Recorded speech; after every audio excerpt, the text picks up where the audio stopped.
প্রিয় দর্শক শ্রোতা, আজ বৃহস্পতিবার ৩রা জুলাই ২০২৫ খ্রিস্টাব্দ, ১৯ আষাঢ় ১৪৩২ বাংলা, ৭ মহররম ১৪৪৭ হিজরি। সংবাদপত্র শিরোনাম পাঠের শুরুতেই যুগান্তর পত্রিকা। যুগান্তর পত্রিকায় শিরোনাম করা হয়েছে, জাতীয় সংসদ নির্বাচন পিআর পদ্ধতি নিয়ে জটিল সমীকরণ রাজনীতিতে। ওসিকে বরখাস্তের দাবি, বৈষম্য বিরোধীদের পটিয়া থানা ঘেরাও অবরোধ। আদালত অবমাননা মামলায় ৬ মাসের কারাদণ্ড, শেখ হাসিনার প্রথম সাজা।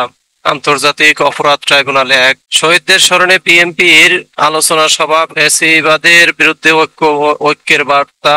জনস্বার্থ বিরোধী বিষয়ে ছাড় দেবে না বিএনপি, বলছেন তারেক রহমান।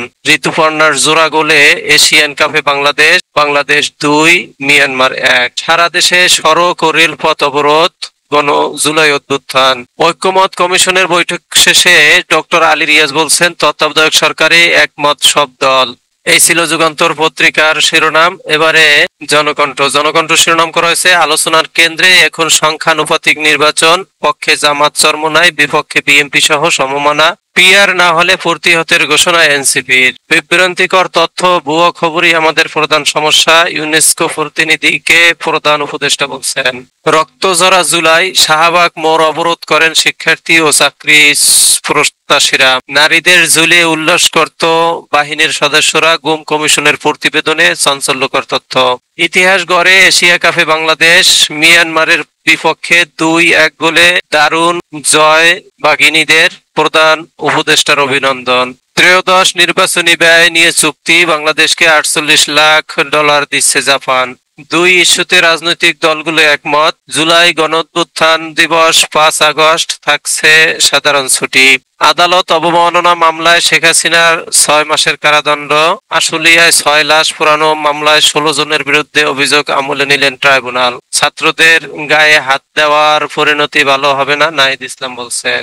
আদানির সব বকেয়া পরিশোধ, বাংলাদেশের পূর্ণ সক্ষমতায় বিদ্যুৎ সরবরাহের অনুরোধ। জুলাইয়ে ৫-৬ দিন বজ্রবৃষ্টির সম্ভাবনা। এই ছিল জনকণ্ঠের শিরোনাম। এবারে সমকালে শিরোনাম করা হয়েছে, এবার তোপের মুখে এনবিআর, বিব্রত মধ্যস্থতাকারীরা। ৩ সদস্য ও এক কমিশনারকে অবসর, আরেক কমিশনার বরখাস্ত। ১১ জনের জ্ঞাত আয় বহির্ভূত সম্পদ অনুসন্ধানে দুদক। সরকার প্রতিশ্রুতি রক্ষা করছে না, অভিযোগ আন্দোলনকারীদের। কারো চাকরি যাবে না, বার্তা দেওয়ায় আন্দোলন প্রত্যাহারে রাজি হন কর্মকর্তারা।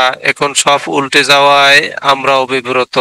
তত্ত্বাবধায়ক সরকারে একমত, গণপ্রক্রিয়া ভিন্ন মত। ঐক্যমত কমিশন গঠন প্রক্রিয়া নিয়ে প্রস্তাব দেবে বিএনপি। তত্ত্বাবধায়কের অধীনে স্থানীয় নির্বাচন চায় জামাত। উচ্চ কক্ষের ভোটে তত্ত্বাবধায়ক চায় এনসিপি। শেখ হাসিনাকে সাজা দিল ট্রাইব্যুনাল, আদালত অবমাননার দায়, ৬ মাসের কারাদণ্ড। গাজায় গণহত্যায় মাইক্রোসফট সহ ৬০ কোম্পানি, জাতিসংঘের প্রতিবেদন। বোমা দিচ্ছে লকহেড ও লিওনার্দো, গুগল অ্যামাজনের প্রযুক্তি সহযোগিতা। এই ছিল সমকাল পত্রিকার শিরোনাম। এবারে কালের কণ্ঠ শিরোনাম করা হয়েছে, শেখ হাসিনার ৬ মাসের কারাদণ্ড, আদালত অবমাননা। এই প্রথম কোন অভিযোগে দণ্ড হলো গণ অভ্যুত্থানে ক্ষমতাচ্যুত প্রধানমন্ত্রীর। তারেক রহমান বলছেন, জনগণের স্বার্থ বিরোধী বিষয়ে কোনো ছাড় নয়। স্বতন্ত্র প্রার্থী হওয়ার সুযোগ থাকবে না, পিআর পদ্ধতি। ১৬ জনের বিরুদ্ধে আনুষ্ঠানিক অভিযোগ গ্রহণ ট্রাইব্যুনালের। আশুলিয়ায় লাশ পোড়ানোর মামলা, রাজনৈতিক দলগুলোর নানা কর্মসূচি। এই ছিল কালের কণ্ঠের শিরোনাম। এরই মাঝে শেষ হলো আজকে পত্রিকা পাঠের সময়। আপনারা সকলেই ভালো থাকবেন, আল্লাহ ভালো রাখুক, এই প্রত্যাশা কামনা করে শেষ করছি। আসসালামু আলাইকুম ওয়া রাহমাতুল্লাহ।